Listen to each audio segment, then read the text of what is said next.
Book Time with Ryan. I'm Ryan, and today I'll be talking about Mocha Dick, or The White Whale of the Pacific, by Jeremiah N. Reynolds.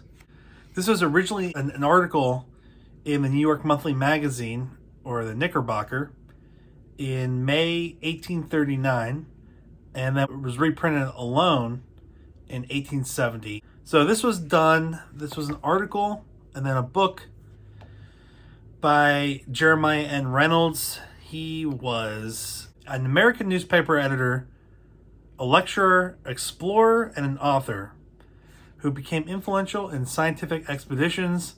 He also believed in the hollow earth theory, the theory that the earth is hollow. But towards the end of his life, also allowed for the fact that theory may not be correct. It's not correct. So what is this book about? This book is about Mocha Dick. Mocha Dick is a real whale, a real albino sperm whale that lived from at least 1810 until 39. I'm not actually sure when this happened. Mocha Dick was first spotted, or legends of Mocha Dick began around Mocha Island, which is an island off of mid-Chile in the Pacific. And generally, Mocha Dick was known for being a large bull sperm whale, albino, whose head was encrusted in barnacles, which is uncommon in sperm whales. Mocha Dick was known to be aggressive once attacked. Mocha Dick was recorded as kind of like sliding up next to whaling ships, accompanying other sperm whale groups, but once he was attacked by the whalers, would go apeshit crazy and destroy boats and kill people. It's said even attacked a whaling boat that was in the process of being hoisted from the sea back onto the whaling ship, which is amazing. So he was thought to be 70 feet long, or the story in this book was conveyed to Reynolds when Reynolds was on a ship with the mate who killed Mocha Dick. And it's a pretty amazing story. Now, this book is only 37 pages long. It's really, really short. It feels like the climax of Moby-Dick, except for in Moby-Dick, everyone is killed except for Ishmael. Spoiler alert. And Mocha Dick, the whale is killed. It feels a little anticlimactic because there's not a great battle. There is a boat that's lost. There are people who are killed. But this aged bull sperm whale who had 20 plus harpoons in his back and yielded 100 barrels of oil kind of gave out in the end. I mean, he was trying to fight back, but I think the harpoon strike was in a pretty critical spot, and then he was lanced, and that was kind of it for him. I was surprised at how clear this book was, because not only is it really dated, 1839, but it's also from a newspaper article and was written for that audience.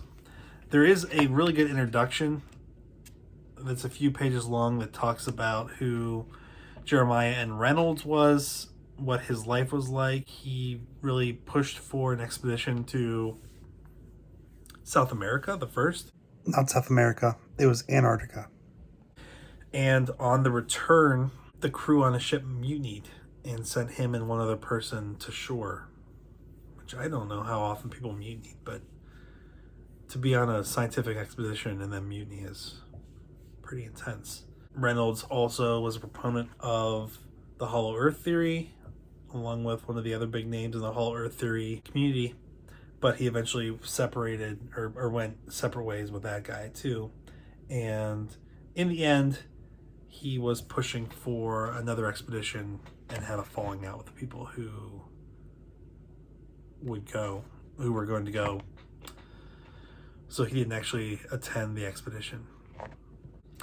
He testified to Congress.